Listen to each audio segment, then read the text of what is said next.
Desorden urbanístico en patrimonio panameño preocupa a UNESCO.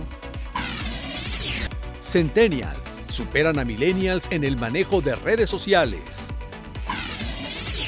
México ocupa el primer lugar a nivel mundial en turismo de crucero, destaca la Secretaría de Turismo mexicana. Y permanezcan atentos porque estamos seguros de que el tema que les presentaremos en la sección de entrevista será de su completo interés. Bienvenidos nuevamente a Horizonte Iberoamericano, el espacio informativo del ILSS. Es un gusto saludarlos. Acompáñenos los próximos 30 minutos y hagamos un recorrido por la información generada en Iberoamérica, en cuanto a tecnología, salud, medio ambiente, educación y cultura. ¡Iniciamos! Panamá, Viejo Casco Antiguo, es una de las zonas incluidas en la lista de sitios Patrimonio de la Humanidad de la UNESCO desde hace 20 años. Pero ahora enfrenta algunos problemas en cuanto a su conservación que deben ser atendidos. Esta es la información.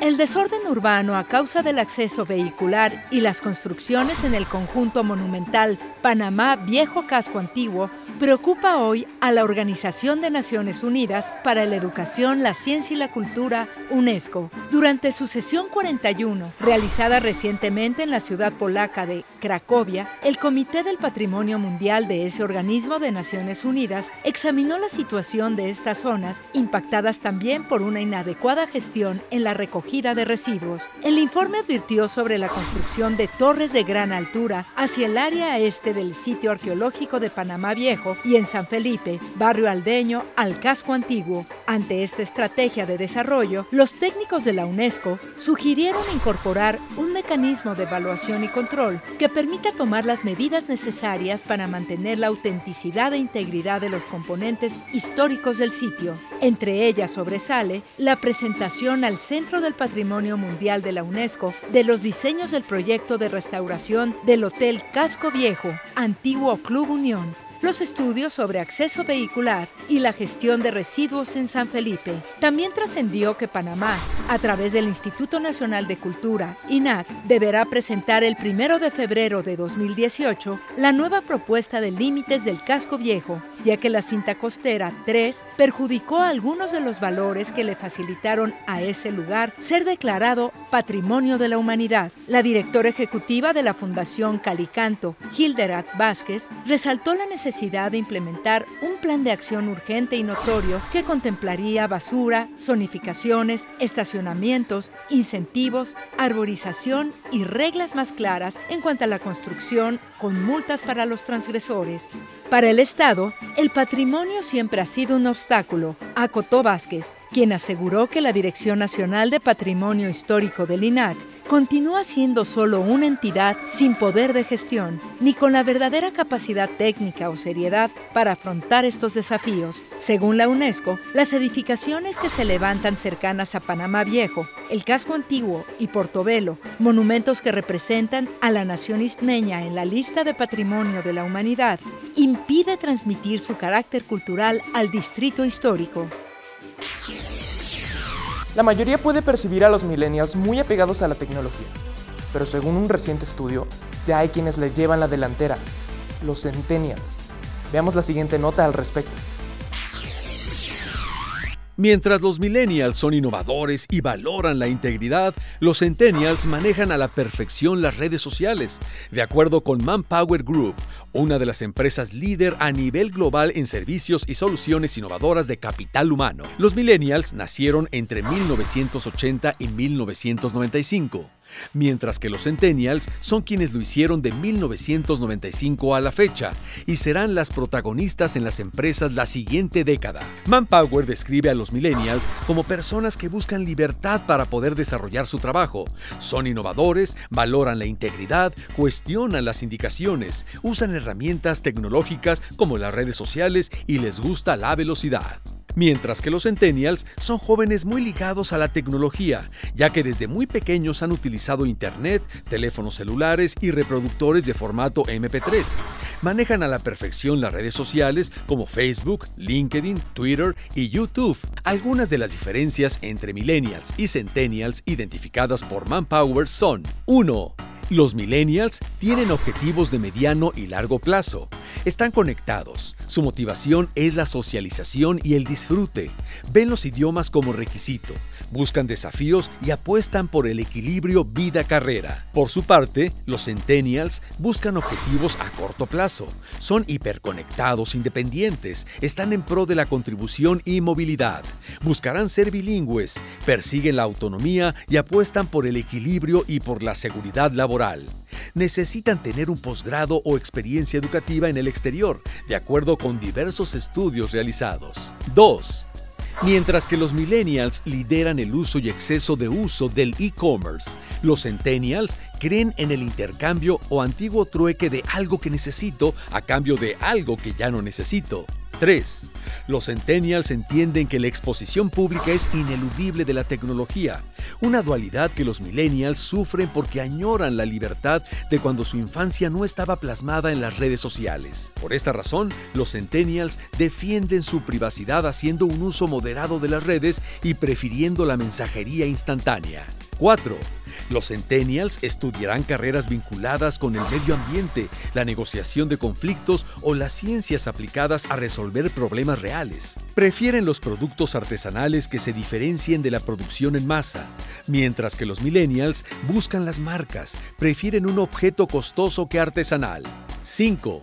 Los centennials, junto con los millennials, serán mayoría demográfica a nivel mundial en el año 2020. Las compras online y las reseñas de otros usuarios marcan su forma de consumir. Las marcas los examinan con lupa buscando hablar su mismo idioma para conquistar el bolsillo de los consumidores del mañana. Por el momento, los centennials son una generación más reducida que los millennials o los X en cuanto a tamaño, puesto que la proporción de nacimientos se han reducido en los últimos años, algo que ha hecho que haya menos miembros para esta nueva generación. En resumen, los centennials buscan la privacidad, por tanto, no les gusta exhibir su vida en redes sociales. Son pragmáticos, son menos idealistas. Su visión del futuro es más pesimista. Consideran que tener cosas nuevas está sobrevalorado si ya tienen todo lo que necesitan. Magda Portal es considerada como la primera poetisa de Perú y una de las pioneras del feminismo y las causas sociales en ese país. Conozcamos más de ella en el siguiente perfil. Magda Portal nació en Lima, la capital peruana, el 27 de mayo de 1900, en el seno de una familia muy humilde. Su padre murió cuando ella contaba con 6 años.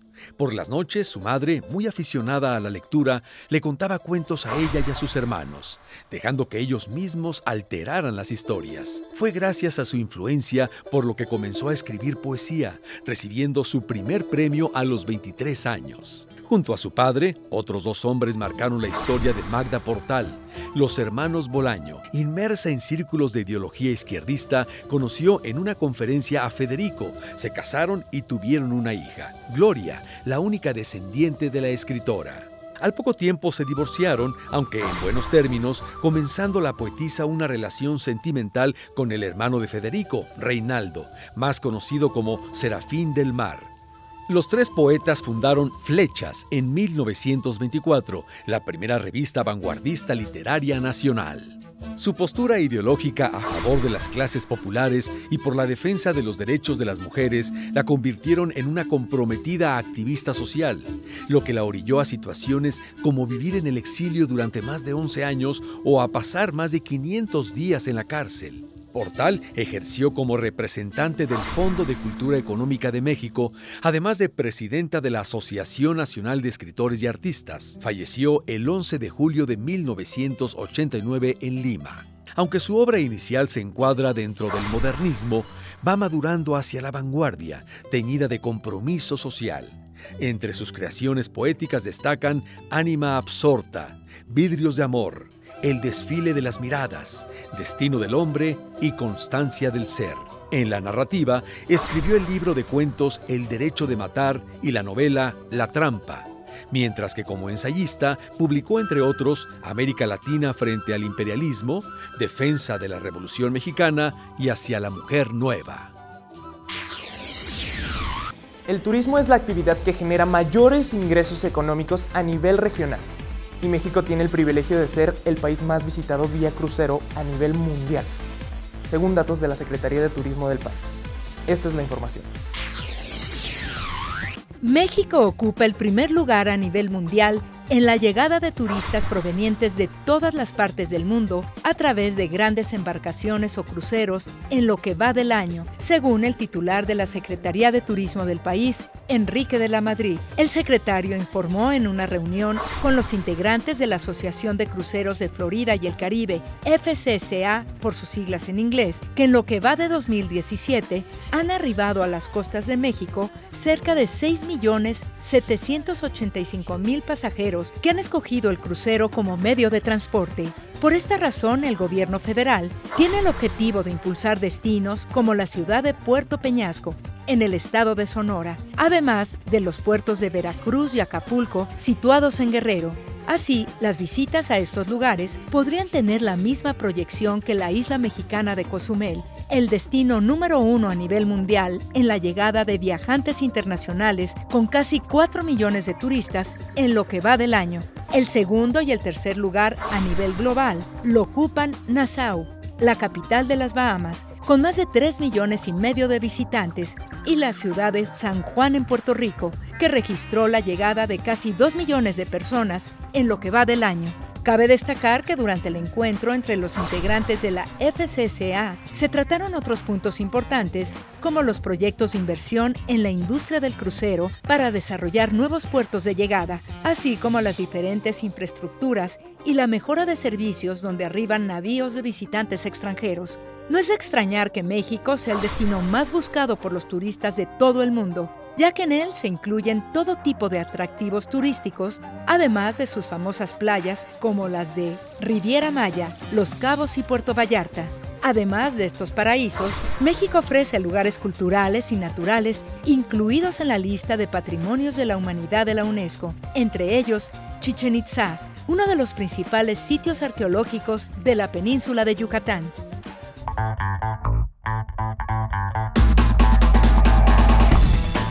Hoy en Horizonte Iberoamericano vamos a abordar un tema por demás importante, dado que durante el año se han presentado eventos naturales como sismos y huracanes que han afectado a algunos países de Latinoamérica y que, además de los severos efectos que han provocado en los entornos donde vivimos y las vidas humanas que han cobrado, dejaron secuelas psicológicas que deben atenderse adecuada y oportunamente.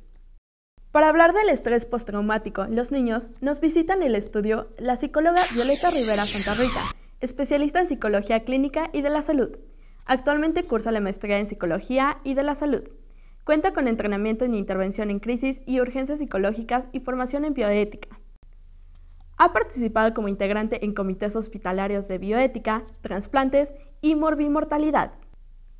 Ha sido docente de estudiantes de diferentes niveles académicos, incluidos médicos internos, residentes y estudiantes de psicología. Actualmente tiene su consultorio en el Hospital Ángeles Acoxpa. Bienvenida, doctora. Gracias por acompañarnos. Gracias a ustedes por la confianza. En todos los casos, ¿es recomendable que los niños reciban alguna terapia psicológica luego de eventos de esta naturaleza? No es que podamos hacer una recomendación general, es decir, sí podemos hacer una revisión inicial de la población, lo más que se pueda abarcar en cuanto a estos síntomas, dejar abierta siempre la posibilidad de que existen espacios donde la gente puede acudir, donde puede hablar, pero tampoco caería yo en que si no se cumplen 4 sesiones de tantas horas no va a tener solución. No, aunque hay muchas guías que así lo manejan, hemos encontrado que lo mejor hoy es hacer como trajes a la medida, es decir, entender casos, ¿no? El caso de una familia que tenía una dinámica ya establecida no va a ser o no puede ser tratada igual que otra familia que tenía una dinámica totalmente distinta, donde a lo mejor el apego no era tan grande, donde a lo mejor la mamá no es tan aprensiva, o donde los chicos se criaban con los abuelos y entonces los apegos y los patrones de crianza cambian. Entonces yo soy mucho más de la idea y recomiendo que veamos caso por caso. Los niños, por ejemplo, tienen una capacidad de adaptación mucho más grande que los adultos. Es decir, ellos pueden ahorita decir, ok, ya quiero como jugar, ya quiero hacer otras cosas, ya viene el cumpleaños, ellos ya están pensando en eso y al adulto nos cuesta más trabajo decir, no, yo creo que mejor no planeamos nada, mejor todavía no, es muy pronto, ¿me explico? Una persona que le lleva mucho tiempo recuperar esta capacidad de adaptación, entonces tiene más necesidad de seguir con un acompañamiento psicológico. Y bueno, se escuchaba, sobre todo en redes sociales, terapias más que nada de que ellos coloreen, que ellos inventen historias de cómo lo vivieron, todo este tema del terremoto. Entonces, ¿es aconsejable o...? Creo que este tema es muy polémico. Creo que podríamos caer incluso un poco en discusiones de escuelas, ¿no? Y de corrientes psicológicas. Yo tenía mucho material a la mano. Los niños querían hablar, sí, traían muchísima ansiedad en las primeras horas, sobre todo. Después de eso decían, oye, yo también te puedo hablar de que fíjate que mi perro se pelea con mi gato porque, o sea, ya querían hablar de otros temas. Si yo constantemente estoy acercando material, estoy acercando información, ahora dibuja lo que sentiste, ahora dime cuál es tu miedo, muy probablemente también el niño no logre como dar esta vuelta a la página, por así decirlo. Espero no caer como en esta parte burda, pero el niño que quiera hablar de ese miedo te lo va a pedir. Y cuando haga un dibujo libre, lo va a dibujar sin que tú, adulto, lo lleves como a ese camino, ¿me explico? Son estrategias muy respetables, por supuesto, que se pueden aplicar en psicología. Sin embargo, si yo ahorita retomo ahora vamos a dibujar cómo quedó tu escuela y qué viste, y ahora dime qué colores, ¿me explico? Creo que eso ya ahorita en este momento no nos puede ayudar tanto. Ahora, para un futuro, ¿no?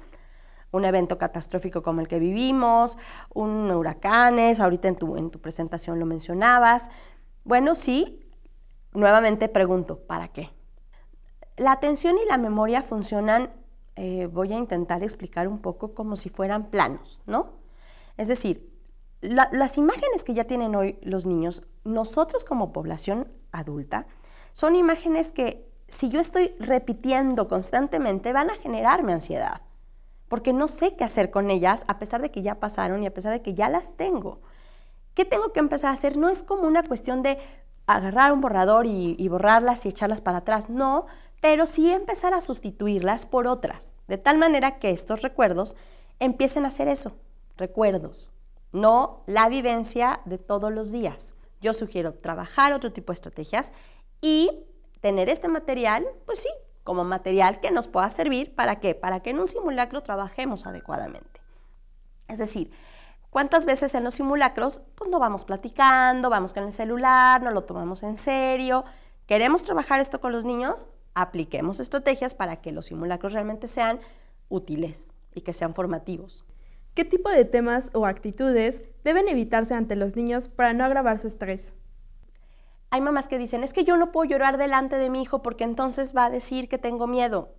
Pues dile que tienes miedo. O sea, aceptar nuestras emociones también es educar emociones. Es decir, si yo puedo reconocer ante mi familia que tengo temor, que estoy preocupada, que no debemos minimizar una grieta que ya vi o que debemos tener un plan de acción familiar, eso hace que sea más formativo.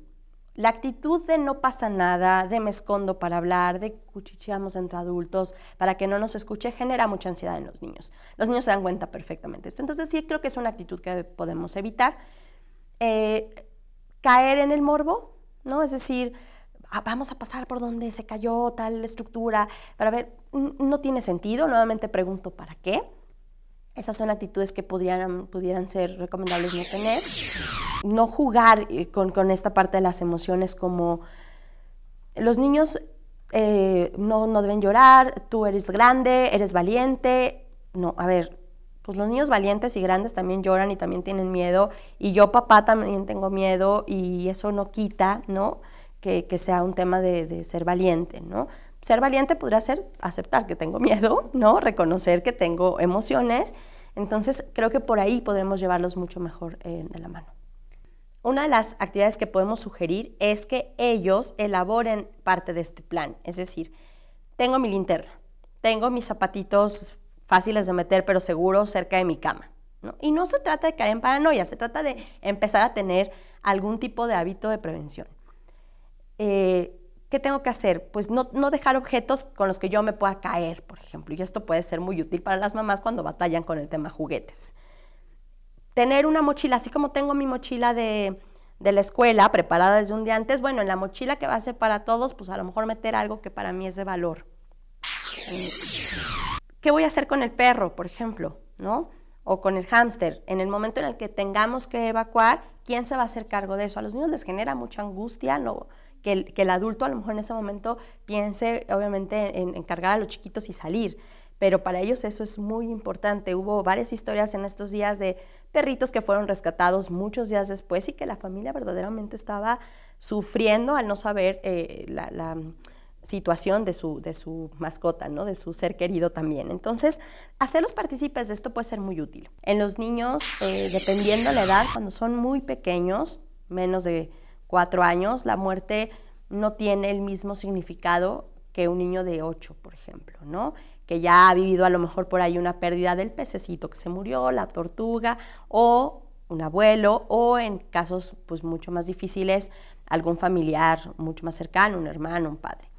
En casos catastróficos tenemos que manejar igual el tema de la muerte, es decir, ser muy cuidadosos, ser muy respetuosos, evitar decir, mira, ahora es la estrella que te está viendo, ¿no? Tu compañerito, por ejemplo, y cuídate, porque tienes que portarte bien, porque ahora te vigila. Generar miedo a partir de este tema es pésima idea, ¿no? Es una estrategia que no funciona. Una estrategia que antes se usaba era entender el ciclo de la vida como las personas nacen, crecen, se reproducen y mueren. Ese ejemplo ya no nos funciona, porque hoy pues hay niños que mueren y ni siquiera crecieron tanto, ni llegaron a reproducirse.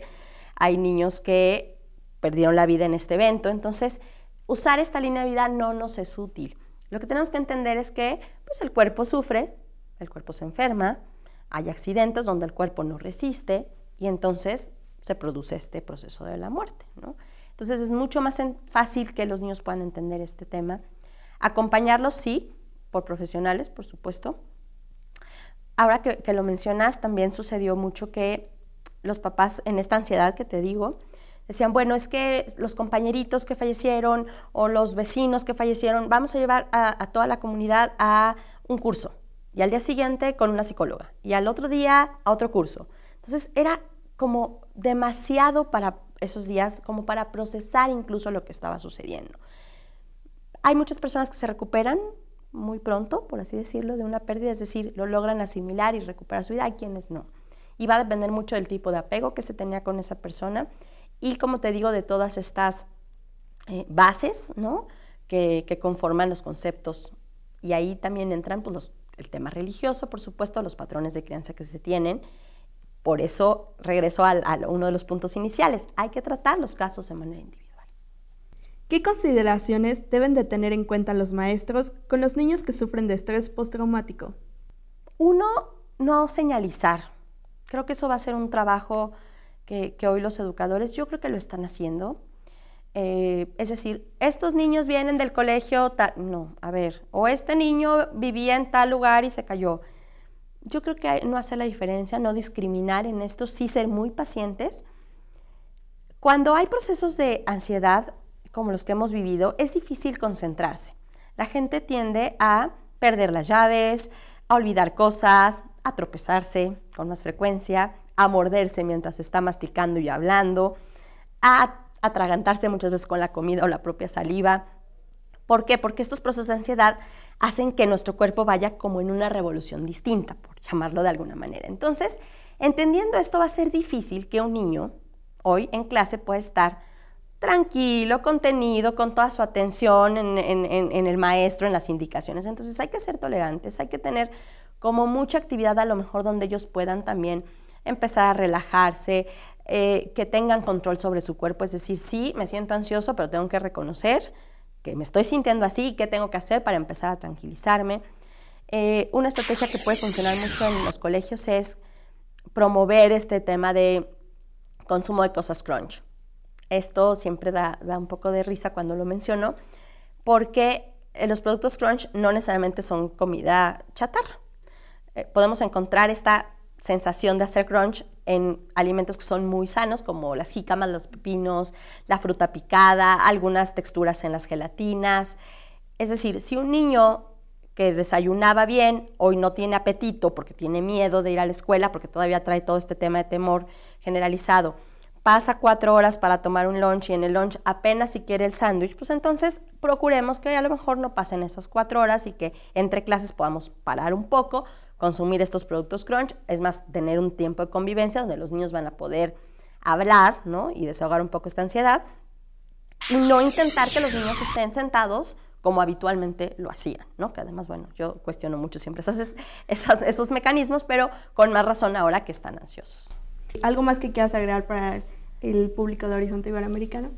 No, pues yo creo que abarcamos como de manera muy general todo lo que era importante y como digo, solamente sí la recomendación es acercarse a gente que esté capacitada en entrenamiento en intervención en crisis porque este es el enfoque que se necesita en estos casos. Es decir, yo estoy capacitada para poder enfrentarme a poblaciones vulnerables, a poblaciones que van a estar seguramente pues, muy sensibles, con llanto fácil. Si no se ha tenido ese entrenamiento, yo he cuidado mucho a la población estudiantil, que además me encanta convivir con ustedes como alumnos. ¿Por qué? Porque es parte de su formación, sí, pero también hay que cuidarlos. Exponerlos nada más a una población que está así de crítica como la que nos ha tocado estos días, no es enseñarles. Hay que enseñarles en el día a día, ¿no? Pero exponerlos a vete a una comunidad y ayuda. Híjole, cuestiono mucho porque luego regresan también muy cargados, no saben manejar sus emociones en este tipo de situaciones y luego generan pues muchos trastornos también de ansiedad porque también sentimos, también nos cansamos, también lloramos y también nos duele la gente. Muchísimas gracias por haber acompañado. Gracias a ustedes. El estudio. Continuamos. Comasagua es un municipio colombiano del departamento de La Libertad, caracterizado por su clima fresco, verdes paisajes y una actividad artesanal muy peculiar. Veamos de qué se trata en el siguiente collage.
Fue un gusto haber estado con ustedes una vez más en Horizonte Iberoamericano. Gracias por su atención. Suscríbanse al canal de YouTube ILCE TV, donde van a encontrar esta y todas nuestras emisiones. Síganos a través de las redes sociales que aparecen en su pantalla y envíenos sus opiniones, comentarios y sugerencias al correo horizonteiberoamericano@ilce.edu.mx. Los esperamos en nuestra siguiente emisión. Se despiden de ustedes Jacqueline Alarcón y Pepe Unzueta. Hasta pronto.